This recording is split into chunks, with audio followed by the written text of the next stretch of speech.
Hello, everybody, and welcome back to the From the Banking podcast.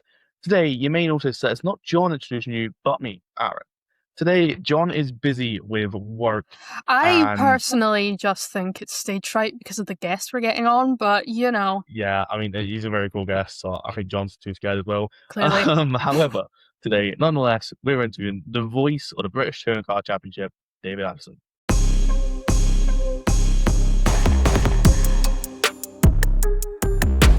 One that really sticks in my mind to that point, although there'd been a couple of British voices that had done the TV, nobody had done, hadn't been a POM to do the track commentary. That still makes the hair stand up on the back of my neck.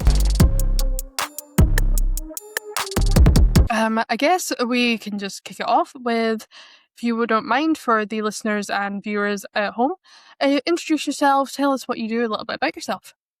Hello, I'm David Addison. I am a commentator, and amongst various things that I do the British Touring Car Championship for ITV4.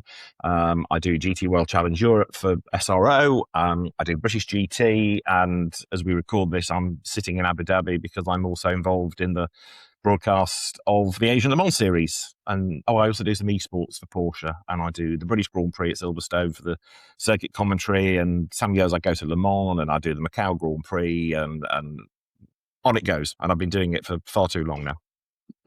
So you've done quite a lot, David. I'll just get a general question. How did you get started in commentary? Well, it all started because I wanted to do it. And I suppose that's the difference. Some people fall into it. And I've always liked listening to the radio. I've always liked people's voices. I've always liked things that people say. And for me, when I was a child growing up, going to watch racing at Alton Park, mainly, it was as much listening to the commentary that was of interest as the racing. And in 1984, I went to the British Grand Prix. My father, Lord rest him, took me. And on the Friday, there'd been a big crash in practice. Johnny Cecotto had crashed out at the back of the circuit. Big red flag. And this is long before there's music to be played or a radio station or anything like that. Poor old Brian Jones, who was the track commentator, was desperately trying to keep talking and padding. And I would either heckle or interrupt or correct or whatever. And my father said to me, you should do this. And I think what he meant was, will you please shut up? But I took it to heart. And I thought, do you know what? I'd quite like to do that because I could probably be indoors and be dry and warm. And I'd probably get quite a good view. And I wouldn't have to pay to get in. And that was the extent of my ambition. So when I got to about 16, 17, I suppose, I started to make a nuisance of myself and got in touch with a guy called Michael Cookson, who was then the regular Alton Park commentator, and that was home circuit. And because this is in the days really before even we got to the first timing screens, commentators would need somebody to do a lap chart. So as the cars went past, you'd write down the list in order, and then you do the next lap, and you could plot a car's progress through the race. So I did that for Michael for, 18 months or so. And then when I was 18, people decided to give me a microphone, and it went from there. But it was largely through being an enthusiast, through wanting to do it, and I suppose through persistence. So, outside of your lovely dad and living near Alton Park, was that what got you interested in motorsport in the first place, or? The first meeting I ever went to, and there is a kind of link to this in a sense, because it came through Sir Marshall's. So even now at Alton Park, the chief marshal is a lady called Margaret Simpson. Her mother was a friend of my grandmother. And when I was about 5, Margaret and David, her late husband, said to my grandmother, if David's interested in cars, because like all small boys, I'm pushing toy cars around the floor, you should bring him to Alton Park, or he should come to Alton Park. So they got tickets for us, and it was the last meeting, October 1977 at Alton Park. So I would be 5, and off I went, and I cried because it was noisy and I didn't like it. And my parents thought, oh, good, right, that's got rid of that problem. Yes, good. Let's give him a football next. And then after about 2 or 3 weeks, all the toy cars came onto the floor again, and they were lined up in a 3-2-3 grid formation. And then they thought they'd got a problem. And yeah, there was no real motorsport interest in the family. I think my parents had been to Alton Park because it was in the area and it was like a day out. Let's go do something. But no, there was nobody that had raced. There was nobody who said, this is what you want to do. I just caught the bug that first day. Fair enough, fair enough. It reminds me a lot of myself, especially when it comes to car racing. So my parents are bike racers through and through. They absolutely adore the SB, whatever. While I'm more on the tin top and single seaters, actual cars. And I couldn't tell you where it came from, just like it. But speaking of cars and when you're a young boy, on your website, you do mention your extensive collection of cars. What do you have? Well, it's kind of changed a bit since that website was done, because it's gone from being lots of Alfa Romeos. I was an Alfaholic for a long, long time. But now it's sort of gravitating towards Porsches. So there's an Alfa Spider, a Series 4 Spider, and then I've got a Cayman S and an old Boxster, and my wife has a Panamera, which looks like an aircraft carrier. But I think at one point, when we lived somewhere else and had a bit more space, I think we had about 5, because I just kept buying Alphas and not selling them. But then our daughter came along, so we had to be a bit more sensible ish. But no, there are enough to have to keep moving around. That one's in the garage, that one goes on the drive. Oh, but you're out early in the morning and move the cars around again. So yeah, it's not as bad. It's not like a motor museum. It's not quite that grand a collection, but it sounds good, doesn't it? One day you'll open up the David Addison Motor Museum. Pound entry. Yeah. Arran, your ears seem to perk up at the mention of the Spider. Yeah, I just love Porsches, I'll be honest with you. I mean, I just love Porsche. Yeah, no, if I grow up and I have a Porsche, I'm happy in life, I'm just going to be really. Yeah. I'm doing good for some questions. So you've also done a lot of series, you've been commentating for a long time. Can you tell us, is there one sort of moment or race that you have that sort of beats everything else that you've commentated on? There are quite a few, and they all matter for different reasons, I guess. One that really sticks in my mind was in 2008, which was the first year I commentated at Bathurst on the V8 supercar, 1,000 kilometres. Because to that point, although there'd been a couple of British voices that had done the TV, hadn't been a POM to do the track commentary. And that was quite surreal. And even better was the year after in 2009, because Will Davison won it, and he'd been a friend of mine when he'd been racing in the UK. So to see Will and be there to watch him win, that was quite something. And I suppose other things are based on getting to know drivers. So in the same way that it was quite a special day when Tom Ingram took his first touring car win, for example, things like that.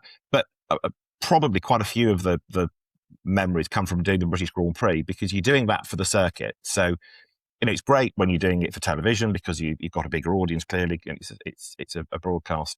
But to be entrusted with the duty of talking about the event for the circuit, if you like, you're their spokesman, if you like, that's quite something. And always doing the start of the Grand Prix, that still makes the hairs stand up on the back of my neck, because it is a mega thing. It's Britain's biggest race of the year. It's the biggest audience trackside of anything that you're going to get all year.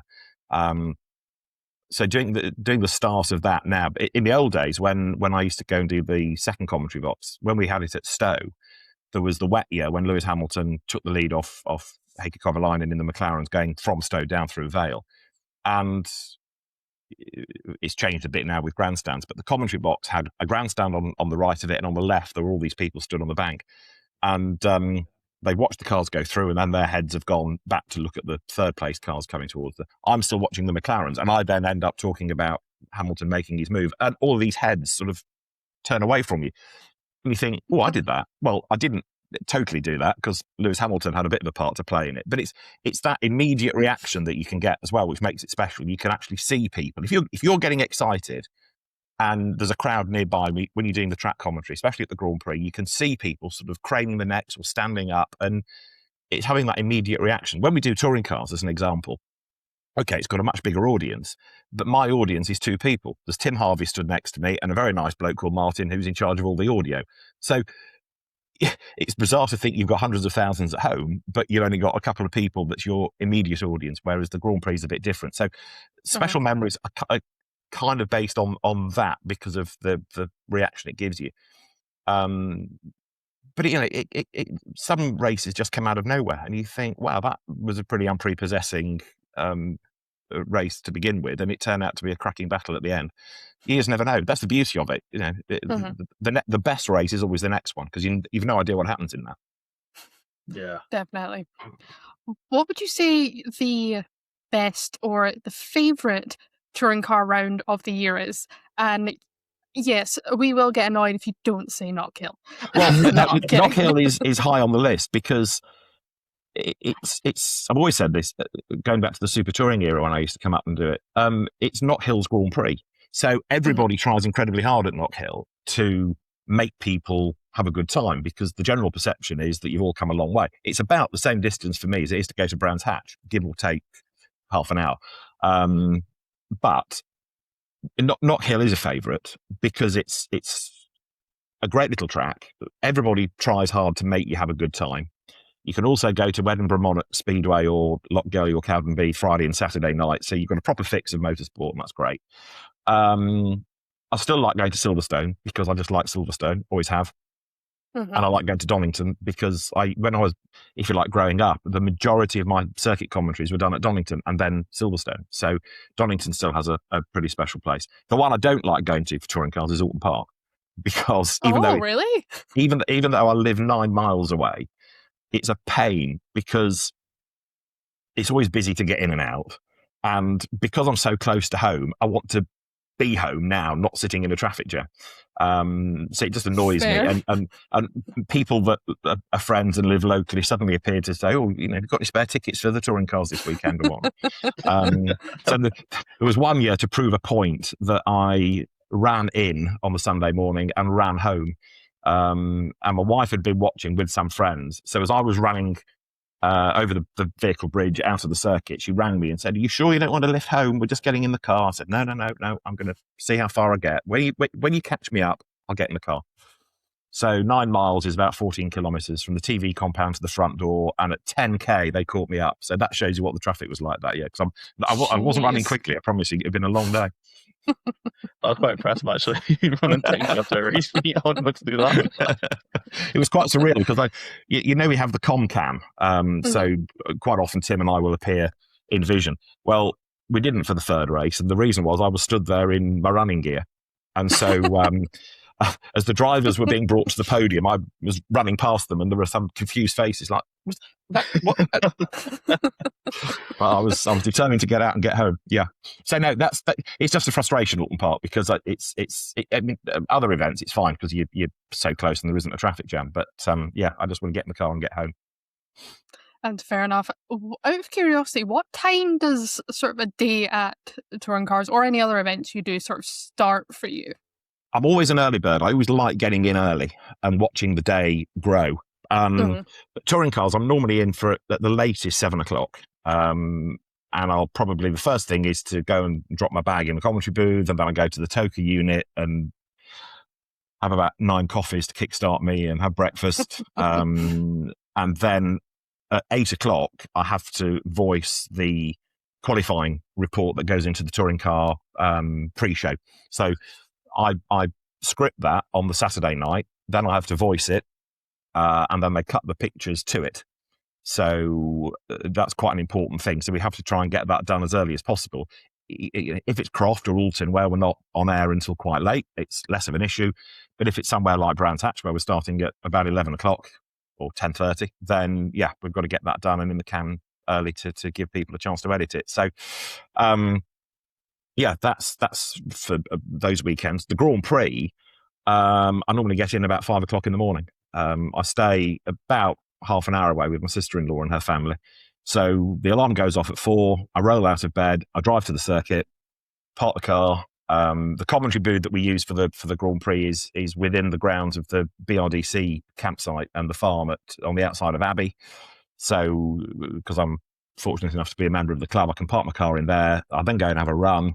And then I can use the shower block and go and set up in the booth where there's a printer and the computer, and I can do all my homework. So I can be fairly sociable of an evening, and then I can use that time early in the morning, because I hate being on the last minute, hate sitting in traffic jams thinking I'm not going to get in, So I can get in and use the time constructively. So yeah, they sound like long days because I'm an early bird, but I like that. And on Grand Prix day, when you arrive at, let's say, 5 o'clock in the morning, and yeah, there might be a track sweeper out and a couple of people picking up litter from the day before, and then you look up again in an hour's time and it's got busier, and you can feel everything growing, and the excitement starts to build as well as the whole place wakes up, really. It's interesting. I've never actually thought about what you guys as commentators do, and I'm sure a lot of people listening or watching will be exactly the same, because a lot of the time, a lot of us just think you roll up about 5 minutes before you need to go on air, get yourself all mic'd up and just talk. So it's not quite like that. Yeah. I'm sure 10 minutes. No, I mean, for a touring car weekend, it's easier because you know that you've got the same 24 touring car drivers pretty much. So I have a set of stats that I update after a weekend. By the time I get to the circuit on the Friday afternoon, there'll be press releases from the teams that might have some useful bits and bobs, which I then transcribe to my notes. But it's more difficult when you're going off and doing sports car racing. So you've got 2 drivers or sometimes 3 drivers to a car. And if it's a really busy SRO weekend, we'll have GT3 the World Challenge, and GT4 and GT2, all of which have got co-drivers. So for the first round, there's a huge amount of homework to be done. Not necessarily every result the driver's ever had, but you need to know, what they've done, and I handwrite that, because if I handwrite it, it sticks in my brain more. And you might not use any of the information about, I don't know, Jean-Claude Van Wallet in GT2, because you might not ever see him on camera. But it's like having a security blanket. You know that if you do need something, you can turn a page or you can have a look on a list, and you've got a fact that you can trot out about it. So, yeah, the first GT weekend of the year is always hugely busy, because you've got all these entry lists of 60 cars in GT3, 40-odd cars in GT4, and you've got to go and research all the drivers. And there are always lots of new Silver Grady drivers coming in that you've got to go and find out about, which is good. But yeah, that's always busy. I can imagine. I don't envy you in the first weekend. I assume sort of as the season goes on, sadly, due to different reasons, the grid gets smaller and smaller and smaller. So it does get a bit smaller at times, and some drivers will run out of money and be replaced. So there's always a bit of a turnover of drivers. But the good thing is that once you've dealt with the grid for a couple of events, you're starting to remember things about the new people, and you're not having to research them all every time. It's just that the bulk of the work is done at the start of the season. But you're still obviously doing homework on site. So if you take a touring car weekend, free practice finishes, and we'll then start looking at the order, and you start thinking, well, why is he a bit far down? And you go up and down the paddock and start talking to people, and you're still taking notes and making notes for later on. And there are always things that you've got to go and find out about and go and research during the weekend. It's the same. After each of the races, we kind of divvy it up. Tim and I will say, right, you go and talk to, I don't know, Speedworks and WSR, and he might go off and talk to Napa Racing and, I don't know, Restart, for example. And then we pool our resources to try and make sure we're on top of what was going on. Speaking of touring cars, you are the voice of touring cars to so many people, myself included, alongside the likes of Murray Walker and, of course, Steve Ryder. How does it feel being included in those lists of legends? Well, it's odd, because I don't use those phrases, you see. To me, I just go and I do the job. It's when people are kind enough, like you've just done, to say things like that. And it's weird, because, of course, I grew up watching both of them. When I took over doing touring cars from Toby Moody, he did it in 2012, he said, when Steve Ryder throws to you for the first time, and you hear him say your name, he said, you will get goosebumps. And I did, because this is weird. This is a bloke that I've sat and watched, and I knew Steve. I'd met him a few times, and there was a kind of relationship there, but it's still a bit surreal.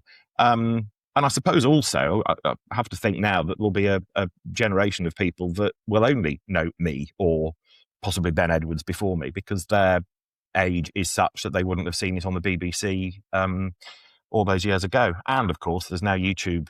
So whatever I said years ago, it's there, and it'll remain there forever, I suppose, and all the mistakes can be found or whatnot.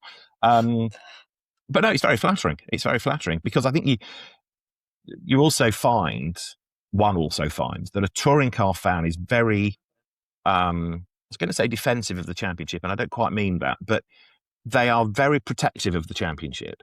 They are huge touring car fans. They love it. They have heroes within it. Drivers might leave the championship, but they don't follow them. They'll get a new hero within the BTCC. So a BTCC fan is very loyal to the championship, and therefore you've got to get it right as much as you can, because these fans are hugely invested in the championship itself. Aaron, I believe you've got a question that would go very well with this. Yeah. So you mentioned stuff being on YouTube. You've commented on it. So is there any sort of just like dumb things that you've said on commentary, or that you've just done at the track as a general? Oh, probably. I mean, I wouldn't have known, because you don't do them deliberately. I know other people sort of used to try and make mistakes because it was part of their shtick. I try not to, but you will say things wrong. You will get drivers' names wrong. I think I'll see if I can find it. Oh no, where's my phone gone to? I did get in private eye 3 or 4 years ago but they have this thing. It used to be called Coleman balls, named after David Coleman, and now it's commentator balls. And people watch or listen to things, and they send in things that people have said wrong. And there was one that we'd had from actually Knock Hill. Do you remember the really wet year? Was it 23 when it absolutely hooned it down? And I think I said, it made perfect sense in my head. And I said, if it's not dry, it's certainly less wet than it was, or something like that. And anyway, and this guy sent it in, and he got his £5 from private eye. So there are things like that where I think I also had one, which is he's absolutely alongside the car in front, because as I was describing it, the position of the cars on track changed and you had to go with it. But if you think about how many words you're coming out with over the course of a day, you are going to get things wrong. And it's inevitable. But I don't think I've consciously said anything really crass yet. That anyone's been waiting for me at the end of the day with a pitchfork to say that was wrong, or really wrong. People are going to take umbrage at some of the things you say, because you might be not very complimentary about a driver, or you might be a bit dismissive of something. But that's a different saga. Occasional racing parents have had a rant. I can vividly remember, again, being at Knock Hill in the tower in the middle, going back to was it 99-ish? Do you remember Carl Breeze? And at the time he was in Formula Renault, and he'd been given this 1 minute penalty for a jump start. So I was doing the PA commentary, and I was describing the fact that he was leading on the road, but had this minute penalty. So he wasn't really leading. So we can ignore Carl Breeze, and he's going to be effectively in 4th or 5th or 6th. And at one point, the door burst open, and up the stairs shouted one of the parents to say, "Why can't you be more encouraging about my son?" Well, because he's not relevant to the race at the minute. And I don't think they knew about the penalty. They were hearing me sort of being dismissive of him. He's not really the leader. He's not going to win. But I don't think they'd appreciated why I was saying it, because they wouldn't have had access to a timing screen. There was no live timing on your phone in those days.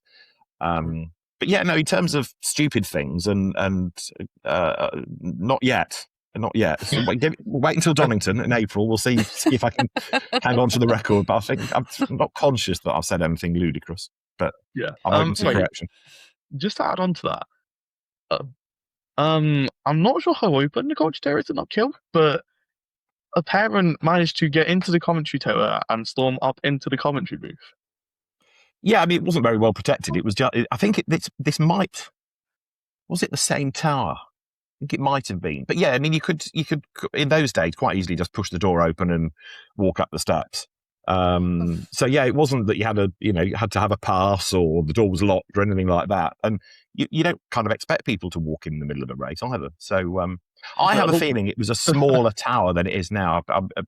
Gosh, I mean, I'm going back again a long time, but I have a feeling the tower was smaller than it is now. But people with better Knock Hill histories than mine will correct me, I'm sure.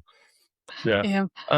We are not those people. I've only been there since 24, so I can't really say much.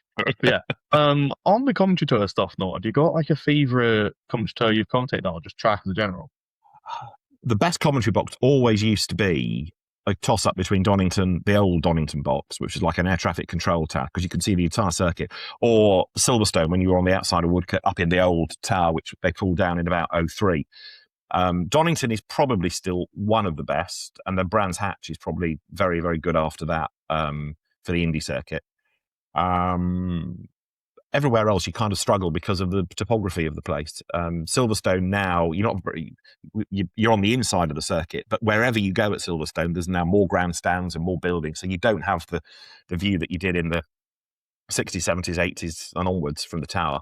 Snetterton's not got a great view. Probably the worst, again, is Alton Park, because you've got, from the main box, just a glimpse of the pit straight. And then other circuits around the world, I'm just trying to think about, because television booths tend often just to give you a glimpse of the pit straight, because you're looking at the pictures, you don't need to really have much of a view, because if you're describing things people can't see, then it doesn't make sense. I did the Le Mans Classic, the historic meeting at Le Mans, for a couple of years, and the box that we used then for the PA was right up at the top of the race control building, on the exit of the last chicane. And that was a good view of that section of the circuit. That was quite cool. Commentary box at the Madras circuit in India, when I went in the 90s, that was quite good. You could see quite a lot from up there. And it's the only place I've ever been where a waiter has brought lunch with the white towel over his arm to serve me. It's almost quite colonial. That's quite surreal. But that wasn't quite what you asked me, but I'm thinking about different commentary boxes now. No, in terms of the current ones, if you're doing the track commentary, the best views really are probably Brands and Donington, just because of how much you can see. Yeah. Obviously, Brands does have two different layouts. Do you use the same commentary box for both layouts? Or yeah. There used to be another one out in the woods. So at Westfield, there was a commentary box. And you couldn't really see. I mean, I only went there once, but it was used for the Grand Prix circuit meetings. But you could only really see Westfield and the run down to Dingledale. But if you think about how close that part of Brands Hatch is to the houses behind it, perhaps no surprising that children used to get over the wall and use it as a den and rip out the wires. And in the end, it just became so difficult to maintain that it was abandoned. And now, because they've got closed circuit TV feeds up in the commentary box, you can do it on your own from the main box. But of course, what you don't get then is the foil of being able to bounce off somebody, and that's always, I think, a better commentary when you've got two people doing it rather than just one going on and on and on and on all day. Oh God, I can imagine hearing your own voice for a full-on day and just having your own brain to talk to gets kind of distracting. Yeah, it can do. I mean, you when I was doing the circuit commentary all day and my wife used to come with me, it was always quite a quiet journey on the way home because I was, talked out. But I suppose you get used to it. And yeah, my brother-in-law, for example, is a scrutineer. I cannot understand why anybody would want to stand in the pit lane all day and just watch the tops of cars go past them. He cannot, for the life of him, understand why you would want to stand up all day and talk. I'm not entirely sure why people want to stand on a bank with a flag, but each to their own, and we all enjoy the sport in our own different way. And without all of us doing what we do, it would be a poorer place. And it kind of takes us back to the original question of getting involved in it, and it was through liking radio and all of that. So, yeah, it can be a bit weird when you think about it, but I'm enjoying the sport in my way. I'm not clever enough to be a scrutineer. I'm not particularly interested in being a marshal, but I get the access to the timing screen and a way of enjoying the racing in a different way. Mm-hmm. Yeah. Would you ever call yourself a glorified spectator, out of curiosity? Yes, and a spoilt glorified spectator. And the spoilt bit is because of what I'm allowed to do and have. Because I now make a rotten spectator. If I'm at a touring car meeting and I think, I don't know, the mini race is on, I'll go and watch the minis. Within 2 or 3 laps, I might be standing with my hands in my pockets and, scrolling on my phone or losing interest in it. I could be a better spectator if I made myself sit there and do a lap chart like I used to, because then you're following the race. You're invested in the race. You're following people's progress, and that's where having a timing screen now is so useful, and you're spoilt because of that and all the information it gives you. So yeah, I don't make a very good spectator anymore, but yeah, I'm not really much different from everybody at home watching touring cars, except for the fact that I'm standing up and I have a much smaller TV on which to watch the pictures. Just out of curiosity, I don't know why my brain's caught with this right now, but have you ever commentated a night race? Yeah, I did the Snetterton night races for touring cars, and I did the Silverstone because there was one in 2000, wasn't there? And then there was another one in 01. So yeah, I did do those. Some from the Silverstone, I did the main box for the 2000 Championship Showdown. I went out to Beckett's the following year. I did the Snetterton ones.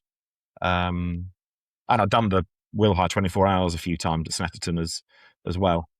I don't remember a vast amount about them, other than, you're trying to spot headlights all the time. And they were of a time, lots of people suddenly wanted night races, and they were quite cool, and they were something different, but they were bloody expensive for the circuits to put on. And I can remember talking to people at Silverstone about it, and they said the biggest cost is the lighting. And I thought they were barking mad, because he said, it's a night race. What do you need lighting for when it's a night race? But it wasn't for the track. It was for all the ancillary stuff of floodlighting car parks, and people don't fall over when they're going to the car at night, or they don't trip down the grandstand steps and sue and all of that. So they were quite expensive to put on because of all the extra things you had to have the infrastructure there. But yeah, if I had a bucket list of things it would be nice to bring back to touring cars, that would be second on the list. My first one would be a street circuit, somewhere.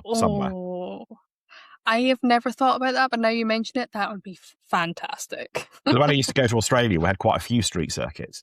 Yes. They're not brilliant for spectators, because by streets they're quite flat, and you don't get the same view of lots of the circuit as you do on a permanent circuit. But I think taking motor racing to the people is hugely important. Rallying can do it in starting rallies in town centres, and so yeah, that would be, if I had a magic wand and a bottomless pit of money, that would be brilliant to do. So if there was to be a street circuit in the touring cars, what city would you put it in? Well, I'm tempted to say Manchester, because then I'm just down the road, aren't I? But I mean, look, central London would be great because of all the attention that would give. You could construct a case for Edinburgh, but then that goes against Knott Hill, so maybe that's not ideal. You'd never persuade the Labour government, Labour Council of Birmingham, to spend the money that they did in the 80s on the Super Prix. So, I mean, that's why I say it is a bit of a pipe dream. But I would say, somewhere like London or Manchester. But wouldn't London technically be piggybacking off of Formula E, because they've got the London E-Prix, and obviously they're very known for street tracks or street style tracks. So. Yeah, it would. I mean, again, look, this is all a pipe dream anyway, but if you were to put it somewhere, it would be great. And I think actually people would probably support a touring car meeting more than they would Formula E, because people don't know what Formula E is. Touring cars tells you what it is. It's a touring car. Formula E, what does that mean? Plus the fact that you've got more of a support package, and I think you'd find a lot more of the sponsors who are UK sponsors getting involved to promote it. But yeah, maybe one day. Maybe one day. We can only hope for a street circuit and a night race in touring cars once again. That'd be worth it. With no mind. No.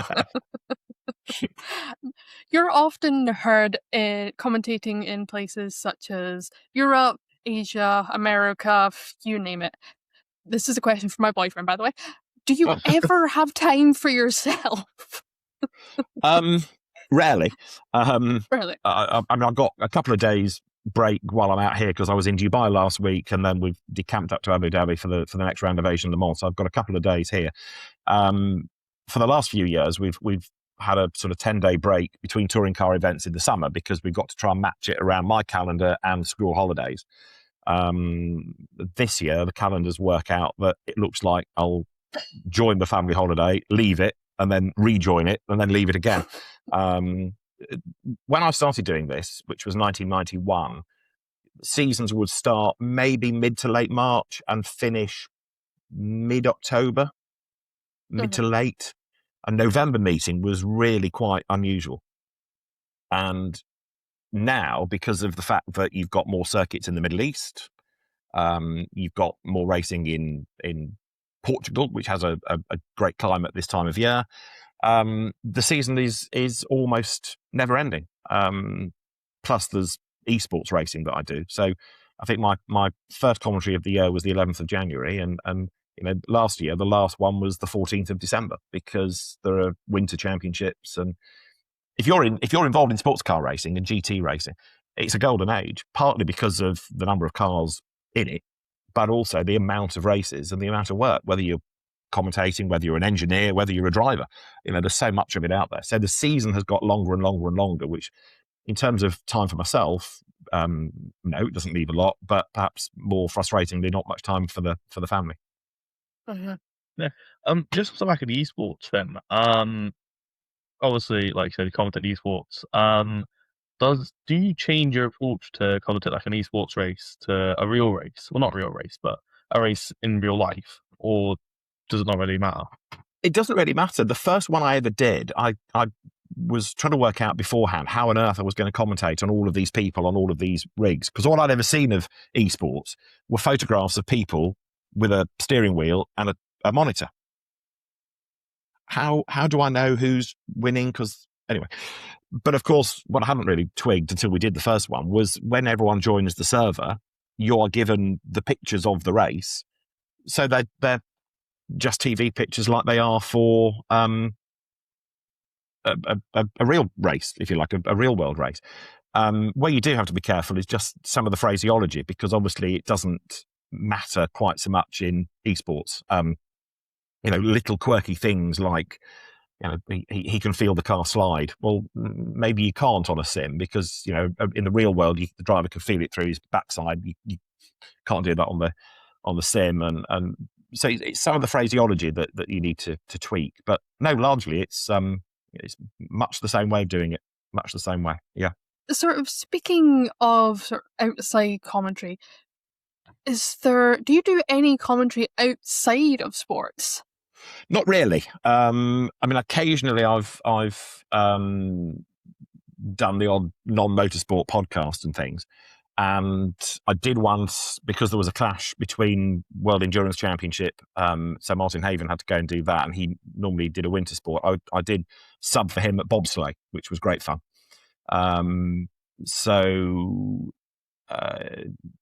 That's about the only foray into a non-motorsport sport, if you like. I'm not really into football. I'm not really into cricket. So I've never pursued anything in that. Winter sports, I've always liked watching and always wanted to have a stab at them, because I thought, well, if I do enough homework to cover the start and the finish, the rest of it is reading a timing screen. It's like a rally stage. Somebody's going from A to B in the quickest possible time, and you've got split times and sectors and all of that, and I can read a timing screen. So, I had, 3 days or 4 days of bobsleigh, and that was really cool. That was quite good. Did Jamaica have a team there? They did not, sadly. They did not. Darn it. Yeah, I know. I felt a bit shortchanged. Aaron, are you even old enough to understand that reference? I know I've heard of the story about it. I know there's a film about it and all that, but that's my extent of knowledge. Otherwise, I'll be closer, at least last year. But you need to watch Cool Runnings. Yeah, you do. It's one of the best films you'll ever see. I like bobsleigh as well, so I probably should. Once the Olympics come up and all. Well, they make have a team in the Winter Olympics this year, bobsleigh. They do. It's a weird thing to go and watch as a spectator, because you can't see all that much of it. And the place I was at was in Germany, a place called Winterberg, and it's the ice within the chute is, if you like, manufactured. It's not natural snow and ice. So when the sun broke through, if the sun started to beat towards the bobsleigh run, so the ice didn't melt, they'd almost, like you would at home, bring the blinds down. So if you've been standing there all day and you think, oh, this might be quite a good place to watch, and then the sun joins you, down comes the blind, you don't see anything. So the majority of the people were all stood at the finish, where they can see the competitors and look at the scoreboard, and they're all watching it on a big monitor. But it did still give it a great atmosphere, just like you see in skiing. Everyone down at the bottom with the atmosphere and the beer. It's great. Of course, always with the beer. Yeah. Who would you say your favourite co-commentator is, or has been, in your entire career? I can't really answer that because A, I might get lynched, and B, they all have different strengths. For touring cars, Tim, because he's won the championship and he's raced it for so long and he's totally immersed in it, he's very, very good. He does lots of homework and he's always on top of it. For GT stuff, when I did it with John Watson, John was great value. I'd grown up watching him in Formula One. It's quite surreal that we've become very good friends. And John brought a completely different attitude to it. John never got bogged down too much in homework. They let me worry about all of that, but he would bring pithy comments. And even if you didn't agree with him, you would argue at the television. He was engaging you. He was getting people involved. Joe Osborne, that now does the GT stuff with me, fresh out of the cars, he's absolutely on it, knows exactly what that button does and what the effect of that knob being twisted will do. So he's coming at it from a different angle as well. I need to think about the whole list of co-commentators I've had. I mean, there are people you work with when you're doing the public address commentary who are other commentators, and then there are, if you like, experts or drivers that I've had. And then, this weekend, Ollie Gavin, who I worked with at Le Mans, he's good. Johnny Adam was good when I did Le Mans with him last year. I'm thinking drivers here rather than other pure commentators, but they all have their strengths because they all know different things and have different experiences. But it's a hard one to answer that without offending a whole raft of people, really. The next person I mention will not get offended. What sort of filter does ITV put on Paul O'Neill's mouth during broadcasts? Because we've met him, right? Because we've met him and we know that every second word that comes out of his mouth is a swear word. So how does he become, and does he go from that to sort of professional? Because we're all the same. I mean, if you hear the conversation in the press room, I'll talk to people in a different way than I will when I go on air. But there is something, because to an extent, whether you're presenting or whether you're commentating, you are playing a part. We talk in a different way, we intonate in a different way, and there must be something in your brain that says you are now in your role as commentator or presenter rather than David sat in the press room being rude to people. And so it's a kind of natural filter that you do yourself, and you know that you're not meant to swear, or you're not meant to be insulting. And so that kind of professionalism kicks in for us all, I think. If I'm being interviewed for somebody else, I might be a little bit more colourful because I'm being me being interviewed. Whereas if I'm on air and doing it, I'll be a lot more formal. And I think also I can take a few more liberties if it's a live stream than I would with ITV. There are certain phrases that I might get a bit nearer to the knuckle if it's a live stream than I would for terrestrial TV. But that comes, you kind of get used to that after all these years of doing it, really. So have you ever accidentally sworn? Not that I'm aware of. There's something on the internet somewhere that says that I did at Silverstone when I was trying to interview somebody commentary box to car, but it wasn't me. It was them that swore back or said or something. But it wasn't. It genuinely wasn't me. It was their reaction from the car. So that's slightly wrongly attributed. But no, I don't think I have ever sworn. What driver was Not it? Yet. No. I think it was Bobby Verdon Rowe in the British GT TVR. And I can't remember what the conversation was all about, but I'm pretty sure it was him that said not me, because I wouldn't.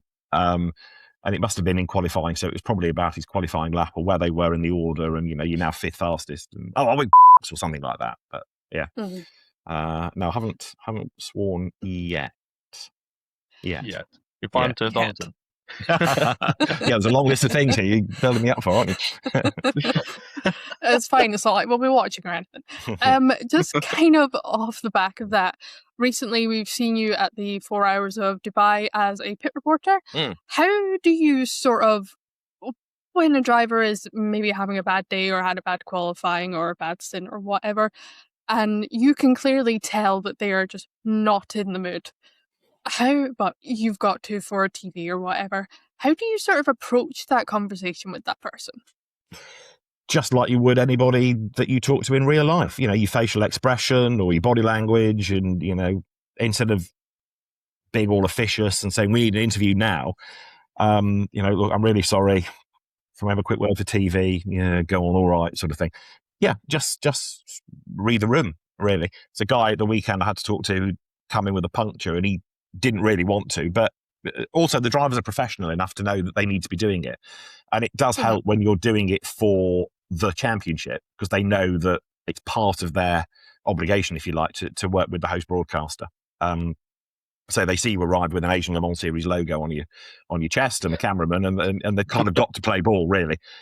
Sometimes they'll say, "Oh, can you give me 10 minutes? Just let me calm down a bit." And yep, fair enough. The last thing you want to do is annoy them and then get a monosyllabic answer, because that does nobody any good. So yeah, you get used to it. You mentioned that you with British Grand Prix weekend, you'll get there early, go for around the track. Most of your drivers do track walks. Sounds like you do the track run.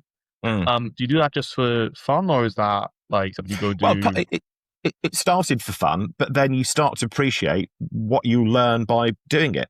And you suddenly notice that actually there's a bit more of a climb here than is shown on TV, or that there's a big curb there, which I didn't realise, or how little runoff there is on that corner. So it started as a bit of fun and wanting to do it, and the map of the circuit appearing on Strava. But now there are real benefits to doing it in exactly the same way that the drivers go and walk it to find out all their data, if you like.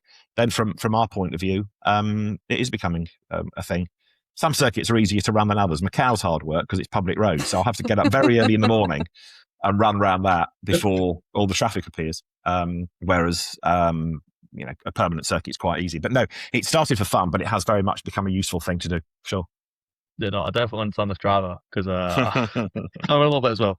But you've done a Motorsport 24 before. You run that, the Nordschleife. Oh God! I've not run it. God no. In fact, I've not actually run the Grand Prix circuit. I've never been to the Nürburgring at a point where I've been able to find the time in the timetable to go and run around. So no, but I'm trying to run around the Nordschleife for Christ, you'd be dead on your feet. Yeah, after you too. Yeah, why not? Probably definitely entire weekend, but hey, it works. It works. We'll put you on flag duties. It's fine. Yeah. Just give me a chance then. But yeah, me and Amber were talking about this before we came on, about the theme tunes you get for some series, like at Not Kill, you get the Legends. What song is it again? I know June don't know the name of it. Amber, help me out here. Sharp Dressed Man by ZZ Top. Yeah, obviously touring cars have Everybody Wants to Ride, I want to say. Yeah. Yes. Do you have a favourite? I never hear them. Don't forget, I'm completely. I have no idea what the touring car theme music is, because in all the time I've been doing this, while people at the circuit are listening to that warming up lap, I'm talking to a driver, I'm talking to Tim, and I've also got all these other voices in my ears saying grid graphic coming next, or ballast graphic or hybrid graphic or whatever coming next. So unless I can hear it picked up by the camera in the background, I've got no idea. So when people talk to me about theme tunes for the BTCC, I mean, at one point I didn't know we had them because I never hear them. Don't hear them. Genuinely. I wouldn't be something I'd think of too much, but yeah, it makes a lot of sense. Like people when you're the whole race, I'm assuming as well. Like are people when you're the whole race? Because I've seen like the you'll get like the TV director who goes like X camera next, X camera next. So I can turn them off. There's without trying to make this sound all TV lovey, you can have what's called keyed talkback, where somebody keys down, presses a button and talks, or open talkback, where it's open all the time, and so you're hearing all the chatter to the cameras, which I tend to have on qualifying day, but I don't like on race day because I don't need to know which camera we're going to. I'll just get the picture and I'll talk. That's fine.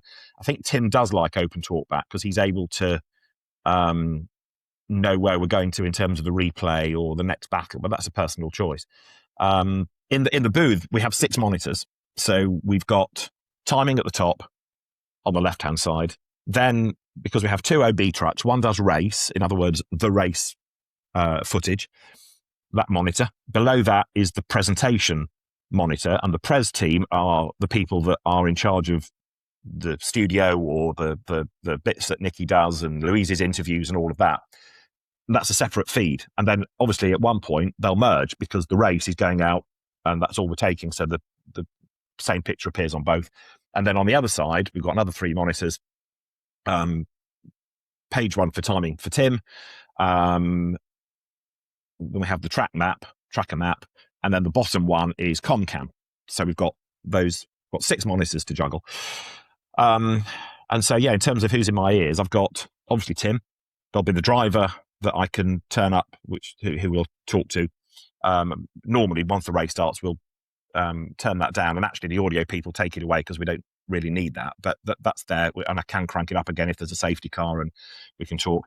There's the race director, not the official, the director of the race footage, I mean, and his spotter, so they can talk to me. And then we've got the presentation director and the series editor. So that's 6, if 6 voices, if you like, to juggle. And then sometimes there's the person that fulfills the role of script supervisor, who is sort of watching with a stopwatch and saying, as an example, long standby to you, which is to say, get ready. And then it can be, we're coming to you in 10 seconds. And it might be her that says, we need an ad break soon, stand by. And then the director will say, right, take us to a break or whatever. So you've got all these voices coming in and out at different times. And obviously the art is not to stop and listen and then pick up again. You've got to keep talking with processing all of this in your head. How do you sort of train yourself to do that? You just get used to it. Honestly, you just get used to it. You just get used to it. And it then becomes a really useful skill to listen to 2 conversations at once in the bar. But you obviously have to set it at a level that it's not going to be too distracting. But you just get used to it in the same way that pilots can do things and surgeons can do things. You know, it's part of the job. You just get used to it. The world of commentary seems so sort of mysterious to us, so we're asking a whole load of questions. I like the idea of just talk. That seems a bit great. Yeah, rock out 5 minutes to go and talk. Yeah, that's much easier. Exactly. Yeah. I'm going to go to the final question now. I'm not sure if we've done this before, or it's your first season doing it. It won't be first season doing it, because the website's a bit old, like you said. You commentate the British Rallycross Championship, or you have commentated the British Rallycross Championship. Personally, I absolutely love Rallycross, and I absolutely adore it. It's brilliant. Love when it comes to Knockhill. What do you think of it? I like the concept of it. I wish it was stronger. I wish it was healthier. I think it's another victim of cost getting a bit out of control. And I'm not sure that the British market is wealthy enough to sustain the cost of running supercars. I went and did one in Finland just before COVID, so 19. And that's a country that's got a massive rallycross pedigree and heritage, and there were far more supercars there, so it was really, really good. But when you got 5 or 6, it's not great. So for me, yes, you want spectacular cars, but you also want a rule set that's cost effective, and because of the level of modification of the cars, they're quite prone to going pop and bang. And that increases the costs, and people can't do the next event because they've blown an engine or whatever. So I think you've got to, the concept of rallycross is fantastic. It's always exciting. And on the rare occasion that there's a dull race, well, there's another one along in 3.5 minutes. So in that respect, it's always going to be good. Everyone's a critic, aren't they, on these podcasts? I'm not sure. But I think, what are you saying, Shab? In the good old days when you had all these redundant Group B cars, that gave you a good entry.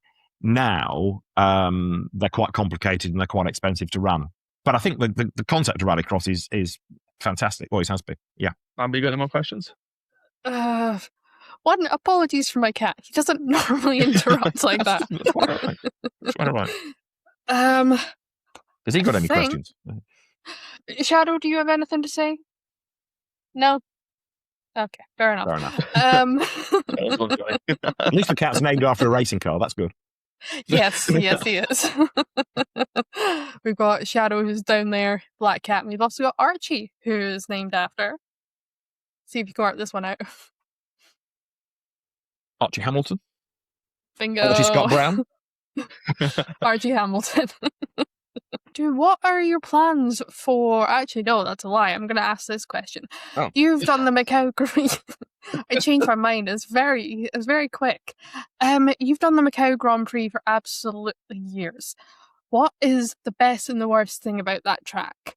The best thing is the fact that it is so daunting and it's so fast. The worst thing about it is that it can't change because you've got, quite obviously, a finite amount of room and there are buildings. So like a lot of permanent circuits, like Alton Park as an example, racing cars now have got bigger and bigger and bigger, they've got wider and wider and wider. Circuit can't change. So you can't get quite the same level of overtaking as once you did. but it's still a mega challenge. The other downside is that the regulations of how you run an event have changed. So you can't now, you don't know this from being marshals, but you can't just leap over the wall with a rope and hoik a car out of the way. Now the race has to be neutralised to let somebody on the track. So in the last 2 or 3 years, we've had far more interruptions than ever we used to. But yeah, the other good thing about Macau is that you see stars be born. If you can master Macau, you can pretty much master anywhere. So it really is a proper challenge. And it's a great atmosphere, it always is. And but watching the bikers go around there is terrifying. I think they must be absolutely barking mad, but it's a great circuit, it really is. Yeah. Did you watch the rise of Robert Huff as the king of Macau? I didn't see all of his years, but I mean, I remember seeing him in Addison and the BTCC and all of that. But yeah, I mean, he was a master of it and totally got the place by the scruff of the neck. Instead of being daunted by it, I think he made Macau fear him almost. Like, oh God, Huff's turned up, he's going to win again. And he just gelled with the place, and it was ideal for him and his style. Absolutely, it's a shame what happened last year. He should have done a lot better than he did. But I suppose that is the nature of Macau. It bites when it wants to. Exactly. Yeah. Do you think we should have more? Sorry, Arran. Do you think we should have more high-speed circuits like Macau across the world that people are terrified of? As long as they've got the safety provision, then yes. Of course. And it depends if you're talking about a street circuit or a permanent circuit, but. Yeah, there are some great circuits around the world. You know, your Spas or your Macau's, but they're different things. Le Mans is another very fast circuit. Every circuit should be a challenge for a driver. Let's put it that way. I'm going to drop one more question before we wrap up. Unless you've got any more, Amber? Nope. No. Me. We asked Mikey Doble this question as well. Obviously, this year the format changes for the touring car qualifying, where we've got the quick six is gone, and we've got a qualifying race now. What do you think of it? Good. Excellent. People come to see racing. People do not come to watch cars drive around in and out the pits. Qualifying is exciting if you've got a timing screen.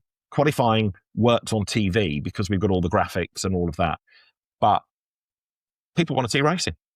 So an extra race, or 10 extra races if you like, over the course of the season, bring it on. Whether the teams like it at the end of the year because of any extra cost, it's done. Well, we'll sit and have this conversation again.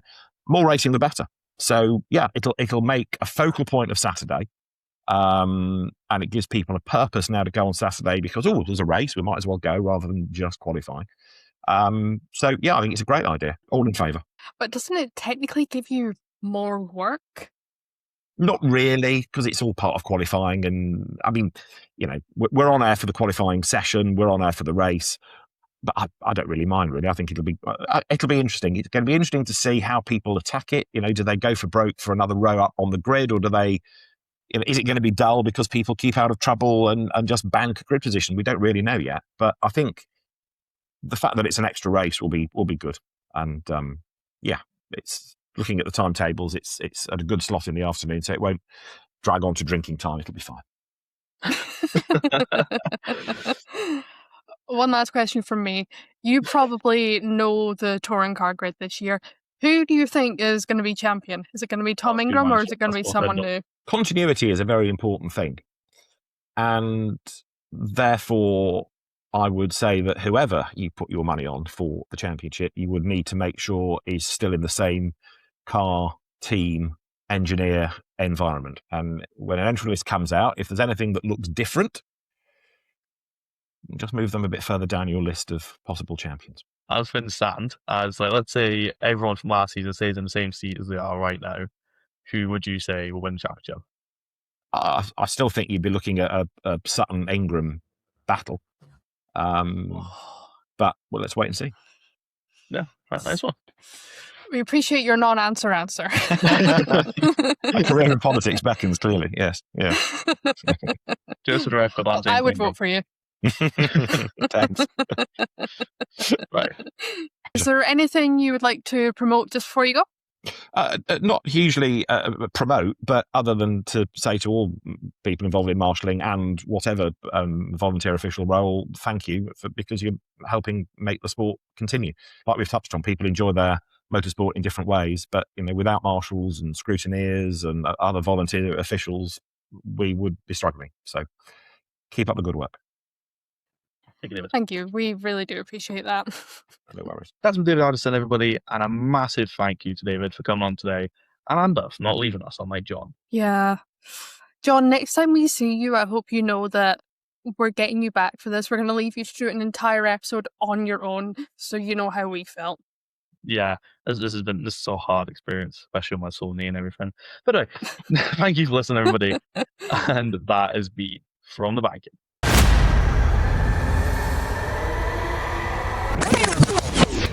Sorry guys, I'm just going to interject ever so slightly.